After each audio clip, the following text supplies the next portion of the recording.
मोदी सरकार ने 9 साल पूरे कर लिए और इन 9 सालों में भारतवर्ष ने क्या हासिल किया, इसकी जानकारी मोदी सरकार के तमाम मंत्री खुद देते हुए आ रहे हैं। तो मोदी सरकार के 9 मंत्री 9 वर्ष होने के इस बेहद खास मौके पर टीवी 9 भारतवर्ष पर आप उन्हें सुनने जा रहे हैं, जानने जा रहे हैं और किस तरह से वो अपना रिपोर्ट कार्ड पेश कर रहे हैं ये देखने जा रहे हैं। और इस बीच राहुल गांधी भी अमेरिका दौरे पर हैं और आज दौरे के पहले दिन राहुल गांधी ने कैलिफोर्निया यूनिवर्सिटी में भारतीय मूल के लोगों को संबोधित किया।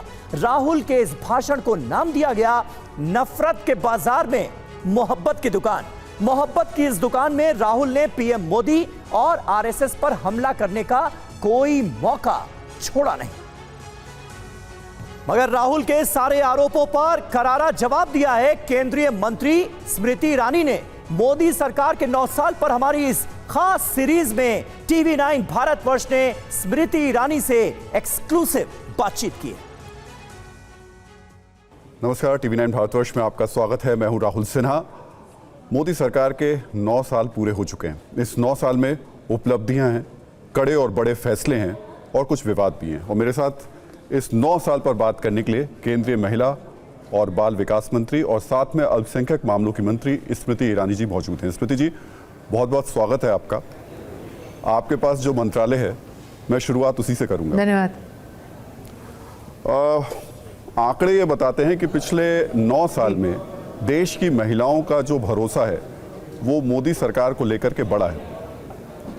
अब इसकी वजह क्या है? मुझे लगता है राहुल जी, इस विश्वास का केंद्र बिंदु है नरेंद्र मोदी की निष्पक्षता, उनका विकास के प्रति समर्पण और विशेषता महिला उत्थान को लेकर न सिर्फ उनके विचार बल्कि उनकी सरकार का गंभीर रुख। साल 2014 में उन्होंने संकल्प लिया कि हर स्कूल में बेटियों के लिए अलग से टॉयलेट की व्यवस्था होगी। तब शिक्षा मंत्री मैं थी। हमारा सौभाग्य था कि देश में 4,40,000 से ज़्यादा स्कूलों में अलग बेटियों के लिए टॉयलेट की व्यवस्था की गई ताकि ड्रॉप आउट की मात्रा हम लोग कम कर सके। प्रमाण अब है कि निश्चित रूप से टॉयलेट बनाने के बाद बेटियों का ड्रॉप आउट ऐसे स्कूलों में कम हुआ। नरेंद्र मोदी जी ने संकल्प लिया कि हम गरीब महिलाओं के घर के लिए विशेष टॉयलेट की व्यवस्था करेंगे। 11 करोड़ से ज़्यादा टॉयलेट्स का निर्माण मोदी सरकार का महिला के प्रति प्रतिबद्धता का प्रमाण है। मोदी सरकार ने यह वादा किया था कि गरीब जो बीमार है उसको सरकारी तंत्र के माध्यम से मदद मिलेगी।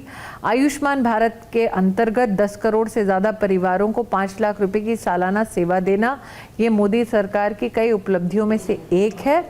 तो महिला जिसके लिए परिवार केंद्र बिंदु है, राष्ट्र केंद्र बिंदु है, वो उत्साहित होकर नरेंद्र मोदी को समर्थन देती है, आशीर्वाद देती है। आपके पास अल्पसंख्यक मंत्रालय भी है और अल्पसंख्यक महिलाओं को लेकर के जो कड़े और बड़े फैसले हुए वो भी यादगार रहेंगे, खासतौर से इस 9 साल में देखेंगे।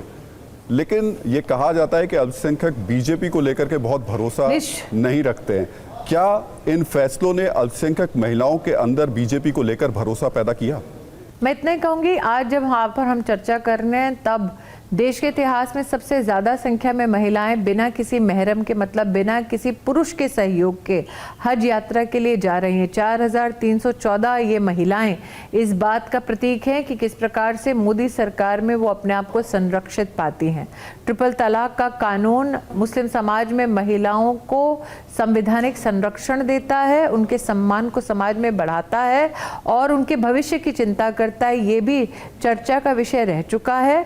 महिला चाहे किसी भी वर्ग की हो, समाज की हो, धर्म की हो, आज मोदी सरकार में महिलाएं जानती हैं कि विमेन लेड डेवलपमेंट को परिभाषित हिंदुस्तान की महिलाएं न सिर्फ राष्ट्र में कर रही हैं बल्कि G20 के माध्यम से विश्व का एजेंडा बन चुका है।